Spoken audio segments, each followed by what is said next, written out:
सूरत हाल कुछ यूँ है कि ईरान अमरीका तनाज़े में अब मानी खेज़ मौका, मानी खेज़ जो वक्त है वो चल रहा है। मैं उसे कहूँगा डिसीजन के करीब है अमरीका और ईरान दोनों, क्योंकि इधर it will lead towards another conflict या फिर एक जामे जो अमन मुआहदा है वो मार्ज़ वजूद में आ सकता है। वजह यह बनी कि अमरीकी सदर के दौरे चीन के ख़त्म होने का इंतज़ार किया जा रहा था। जल्द अमरीकी सदर जो हैं वो अपनी नेशनल सिक्योरिटी कमेटी का इजलास भी बुला रहे हैं। इस बीच में पाकिस्तानी वज़ीर दाखिला ईरान के दौरे पर हैं, तीसरा दिन है, मुसलसल उनकी क़यादत से रब्ता कर रहे हैं। 5-5 निकात पर मबनी तजावीज़ का तबादला हुआ। उसके बाद आज ईरानी मीडिया कह रहा है कि 14 नई तजावीज़ हैं जो ईरान ने दी। खुलासा उसका ये है कि फौरी तौर पर जंग ख़त्म की जाए और पाबंदियाँ ईरान पर उठाई जाएँ।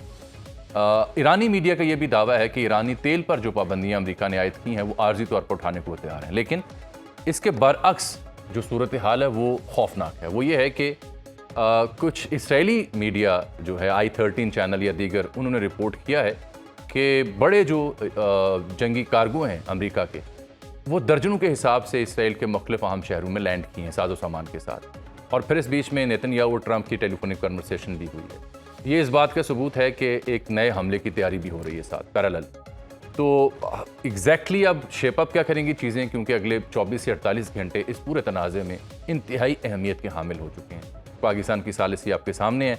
आपसे कुछ देर पहले ईरानी वज़ीर ख़ारजा और सऊदी वज़ीर ख़ारजा का टेलीफोनिक रब्ता भी हुआ है, तो कोशिशें की जा रही हैं। इस सब पर बात करते हैं। फिर बिलखुसूस आज हम जो इंडियन आर्मी चीफ की रिसेंट स्टेटमेंट्स आई हैं उनका जायज़ा भी लेंगे कि what exactly he is up to. क्या सिर्फ जनता को प्लीज़ कर रहे हैं या एक मोमेंटम बना रहे हैं वॉर मॉन्गरिंग का। सर, मैं इसके साथ साथ ये देख रहा हूँ कि अब ताज़ा इत्तलात ये हैं कि कुछ पेशरफ्त भी है साथ पैरेलल, जहाँ पे ये हॉस्टिलिटी की तैयारियाँ वहाँ पे पेशरफ्त भी हो रही है। कुछ अरब मीडिया रिपोर्ट कर रहा है, कुछ ईरानियन मीडिया नई तजावीज़ का वो कह रहे हैं 14 तजावीज़ हैं। अब उसमें अरब मीडिया ये मानता है कि यूरेनियम की मुकम्मल तख़फ़ीफ़ की बजाय ईरान जो है उसने तवील मुद्दत के लिए यूरेनियम की अफजूदी को मुंजमद करने पर इत्तफ़ाक़ कर लिया। ब्रॉडली स्पीकिंग मसले दो चार ही थे जिसके ऊपर ज़्यादा फड्डा था, चाहे वो जौहरी हथियारों का मामला हो या यूरेनियम का मामला हो। तो अब एक तीसरी ऑप्शन आई है कि यूरेनियम की अफजूदी को मुंजमद करने पर इत्तफ़ाक़, यानी हम ना रूस को देते हैं ना अमेरिका को देते हैं, ये कर लेते हैं। और इस बीच में सिफारतकारी अपने अरूज पर है। अभी सऊदी वज़ीर ख़ारजा का ईरानी वज़ीर ख़ारजा से रब्ता है, इंटीरियर मिनिस्टर पाकिस्तान के वहाँ पर 3 दिनों से मौजूद हैं। और कल ही इन्होंने अब्बास अराक़ची साहब ने फ्रांस और दीगर अहम जो ममालिक हैं उनके वज़ीर ख़ारजा से बात की। सो ये ऑप्शन कैसी रहेगी? Will it be acceptable for Trump administration? को पॉजिटिव जवाब आ सकता है या it's not enough for them? देखिए, ईरानियों के लिए मसला ये है कि जो उनका एनरिच्ड यूरेनियम है, अगर वो किसी को दे देते हैं, तो वो समझते हैं कि जो हमारे न्यूक्लियर साइंटिस्ट, हमारे एकेडमिक्स, हमारी जो पॉलिटिकल क्लास और जो हमने कुर्बानियाँ दी हैं, ये वो समझते हैं कि ये हमारा एक वीक पॉइंट होगा। तो वो इसको देना, ये उनकी जिसे कहते हैं ना सॉर्ट ऑफ सॉवरेनिटी है आप बेसिकली। हाँ। वो आप अपने एक सॉवरेन चीज़ जो आपने इतने सालों लगा के बनाई, वो आप किसी को दे दें, तो वो ये चीज़ तो वो नहीं करेंगे। वो डाउन ब्लेंड करने पे तैयार हुए थे। हुँ। अब अगर वो मोरेटोरियम लग जाता है, कुछ देर के लिए वो नहीं करते, तो ये मेरा ख़्याल है कि वो 20 साल का कह रहे हैं। हुँ, हुँ। तो फिर भी मुझे लगता है खतरा रहेगा। क्योंकि मोरेटोरियम पे ज़ाहिर बात है आईईए और बहुत सारे ममालिक की गारंटीज़ होंगी कि हाँ जी, वो इस वक़्त कुछ नहीं कर रहे। आईईए इंस्पेक्टर्स को एक्सेस दी जाएगी कंटीन्यूअसली, कि वो जाके चेक करते रहें, ये कुछ कर तो नहीं रहे। अदर देन दैट मुझे ये लगता है कि 20 साल मोरेटोरियम हो और प्लस उनका एनरिच्ड यूरेनियम उनके पास रहे, तो मेरा ख्याल है ये उनके लिए एक बड़ी विन-विन सिचुएशन है। जहाँ पे 10 साल का मोरेटोरियम हो, 15 का हो, 20 का हो, उनको कोई फ़र्क नहीं पड़ेगा। तो मेरा ख्याल है कि ये चीज़ जो है, ये उनको बड़ी बेहतर लगेगी, other than losing part of their own sovereign nuclear enriched uranium, जो कि उन लोगों ने बड़ा मेहनत करके किया है। इससे एटलीस्ट उनकी वो जो डोमेस्टिक ऑडियंस है वो भी ठीक रहेगी, जो उनकी लीडरशिप की कुर्बानी है वो भी वो समझते हैं रायगा नहीं जाएंगी, और प्लस एक breathing economic breathing space, global isolation खत्म होगी, मेन स्ट्रीमिंग होगी। तो वो मेरा ख्याल है इन चीज़ों को जाहिर बात है वो ज़्यादा प्रेफर करेंगे। तो डॉक्टर साहब, ये हमने देखा है इन दोनों ममालिक की यानी एक मैक्सिमलिस्ट अप्रोच रही है और नोइंग कि उनके अपने प्रॉब्लम के हैं डोमेस्टिक ऑर्डिंग के सामने। इस बीच में ईरान को बदले में क्या मिलेगा? क्योंकि लगता यह है कि चाहे ट्रंप हो या ईरान हो, ये किसी भी डील की सूरत में कोई मेडल्स लेके वापस जाना चाहते हैं अपनी डोमेस्टिक ऑडियंस के सामने। तो ऐसी बीच की राह क्या हो सकती है? फॉर इंस्टेंस ये नुकता जो मैंने अभी अर्ज किया, ये समहाउ एक बड़ा एमिकेबल सा सोल्यूशन दिखाई देता है। What else? ईरान के लिए क्या होगा? देखिए, ईरान के लिए जो मोटी चीजें नजर आती हैं वो ये है कि उसको परमानेंट जो जंगबंदी मिले, हम्म। कि उसके ऊपर हमला नहीं किया जाएगा। क्योंकि देखिए, मैंने ये पहले आपको बात बताई थी कि ईरान का डिटेरेंस इंफ्रास्ट्रक्चर खत्म हो चुका है। ईरान हम्म। की डिटेरेंस अब खत्ते में नहीं रही।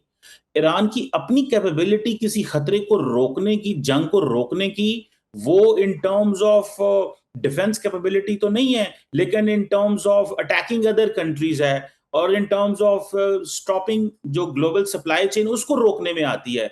उससे ये उनको नुकसान पड़ता है कि उनके रीजनल ताल्लुकात खराब होते हैं, दूसरे मुल्कों को सवाल जवाब करना पड़ता है, दुनिया उन पे क्वेश्चन मार्क करती है, तो उसकी भी लिमिटेशंस हैं।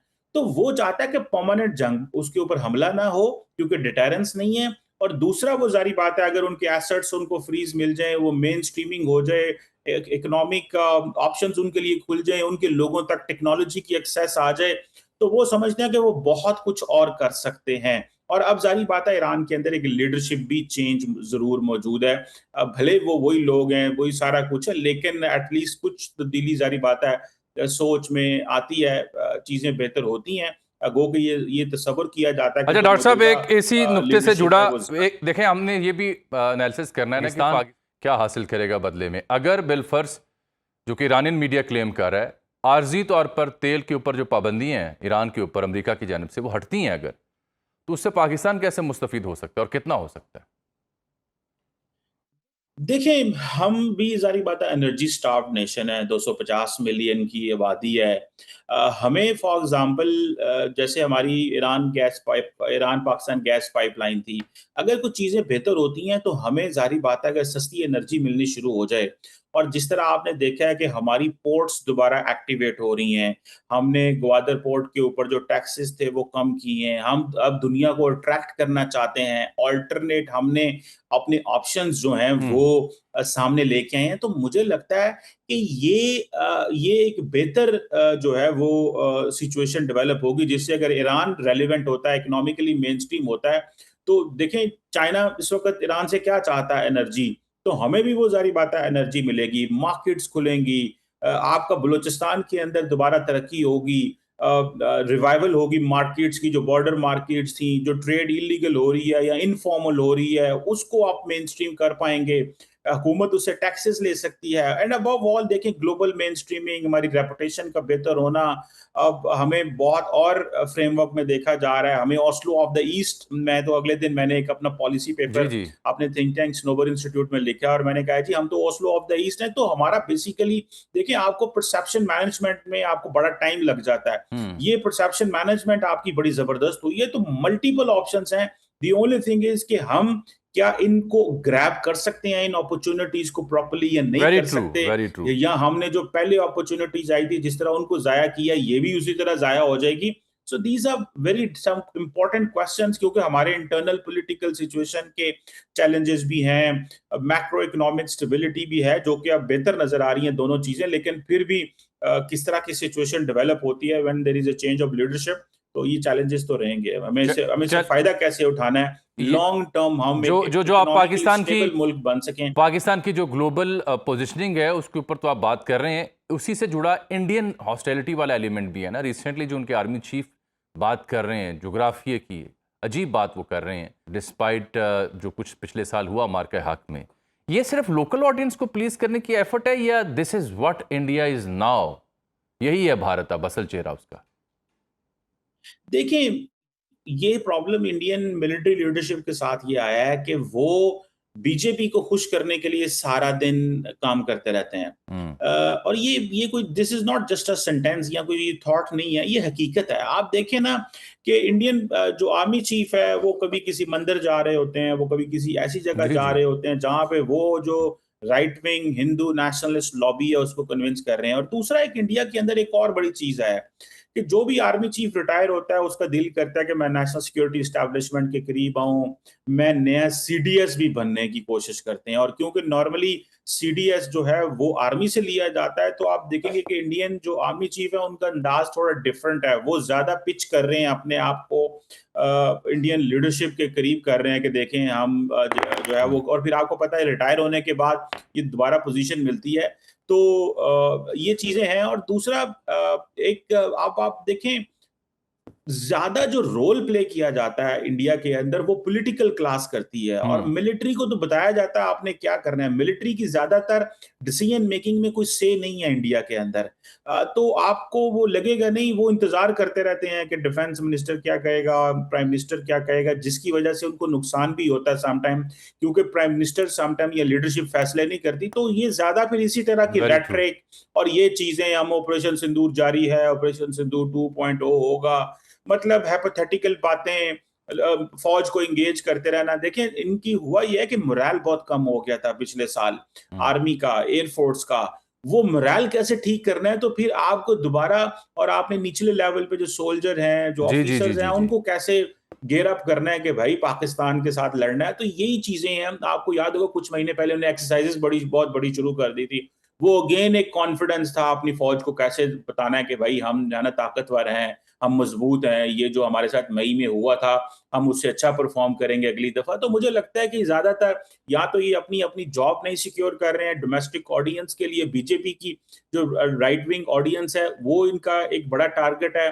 और क्योंकि जैसे आप इमेजिन करें, डॉक्टर जयशंकर जैसे बंदे को अगर किताबें लिखनी पढ़नी शुरू शुरू हो जाएं कि जिससे प्राइम मिनिस्टर मोदी को वो प्लीज करें और अपनी फॉरेन मिनिस्ट्री को कंटिन्यू करें, तो जारी बात है सीडीएस एंड बाकी भी सारे इसी तरह ही जो है वो मसरूफ रहते हैं।